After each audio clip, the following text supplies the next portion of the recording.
सबसे पहले मैं यहाँ पे बोलना चाहूँगी, डरने का कोई बात नहीं है, आप आराम से आंसर समझ के जाओ बस।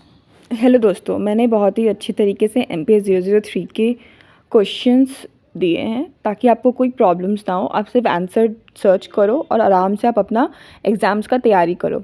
मैंने यहाँ पे कोई इंपॉर्टेंस नहीं दिया है, मैंने यहाँ पे इम्पॉर्टेंट सब्जेक्ट्स दिए हैं जिससे एग्ज़ाम्स में आते ही आते हैं।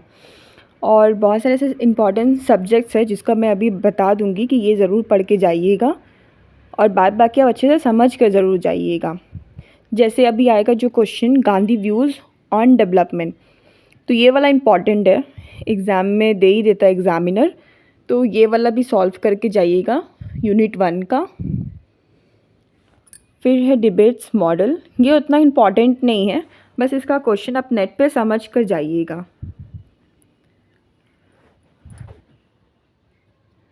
नेक्स्ट है ये 1947 टू 1967 में जो इकोनॉमिक डेवलपमेंट हुआ था जिससे इंडिया आज बहुत ऊंचाई पे है, ये कैसे क्या था उस समय वो भी पढ़ना है। इनइक्वालिटीज़ तो आप ज़रूर करके जाइएगा, ये इंपॉर्टेंट सब्जेक्ट है, ये इससे क्वेश्चन एग्जाम्स में आते ही हैं। Political economic of development, LPG important है, लिबरलाइजेशन और पीस से प्राइवेटाइजेशंस and ग्लोबलाइजेशंस।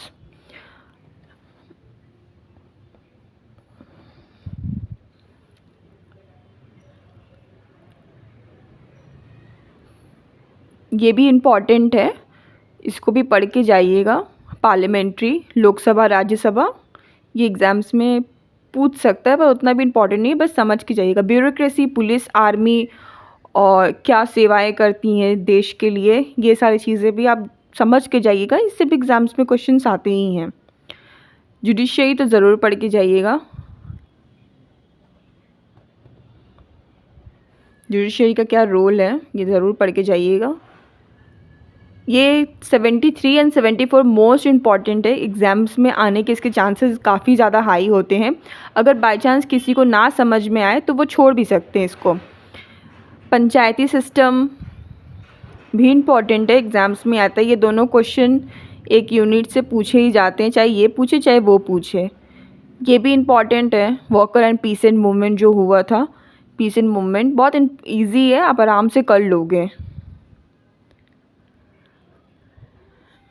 Media and public policy, हाँ मीडिया तो सबसे इम्पॉर्टेंट है, इससे एग्ज़ाम्स में क्वेश्चंस आते ही हैं। इंटरेस्ट ग्रुप, ये भी आप समझ लोगे तो आराम से लिख लोगे, कोई इतना रॉकेट साइंस नहीं है, बहुत इजी है, यूट्यूब पे बस डालना है, आपको आंसर समझ कर ही जाना है। एथनिसिटी तो आप ज़रूर पढ़ के जाएं, क्या पॉलिटिकल आइडेंटिटी पॉलिटिक्स में क्या पॉलिटिक्स है, कास्ट को लेके, रिलीजियस को लेके, लैंग्वेज के, अपने धर्म को लेके लड़ते रहते हैं लोग। अब बुक 2 से यूनिट 20,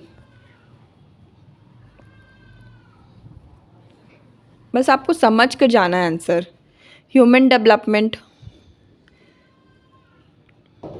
समझ लीजिएगा, ये आराम से आप लिख लीजिएगा, इसको बस यूट्यूब से सुन के चल जाना है। जेंडर एंड डेवलपमेंट, इससे क्वेश्चंस आते हैं, gender equality, inequalities, women development, ये इंपॉर्टेंट है, इसको ज़रूर करके जाएं। रिलीजन इम्बैलेंस, हाँ ये भी रिलीजियस पॉलिटिक्स पे, क्या रिलीजियस को लेके क्या पॉलिटिक्स होता है, ये भी इम्पॉर्टेंट है। माइग्रेशन एंड डेवलपमेंट, ये भी इम्पॉर्टेंट है, इससे भी एग्ज़ाम्स में क्वेश्चंस आते ही हैं। माइग्रेशन का मतलब यही होता है कि दूसरी जगह के लोग दूसरी जगह पे सिटीज़ में आके, गांव के ग्राम के लोग सिटीज़ में आके काम करते हैं, तो जिससे क्या होता है सिटीज़ में काफ़ी ज़्यादा आबादी बढ़ रही है। Environment and sustainable development easy है, तो ये भी आप यूट्यूब से समझ के चले जाओगे, और शायद मे बी MPS 1 या MPS 2 में भी ये आया था, तो वही समझा हुआ लिख लोगे आराम से। इंडियन इकोनॉमिक 1991 से मनमोहन सिंह ने जो इंडियन इकोनॉमिक लाया था, ये इंपॉर्टेंट क्वेश्चन, ये भी एग्ज़ाम में आता है। रिलीजियस पॉलिटिक्स, सेम हर जगह रिलीजन पॉलिटिक्स, रिलीजियस पॉलिटिक्स, तो ये भी बहुत इजी है, आराम से आप एक का आंसर समझ लोगे, क्या पॉलिटिक्स को लेके क्या है वो सब इजी लिख लोगे। एथनिसिटी आपको पढ़ के जाना, ये इंपॉर्टेंट है, पंजाब को लेके पूछ सकता है, जम्मू कश्मीर को लेके पूछ सकता है, नॉर्थ ईस्ट, तमिलनाडु, ये सारे इंपॉर्टेंट क्वेश्चंस हैं।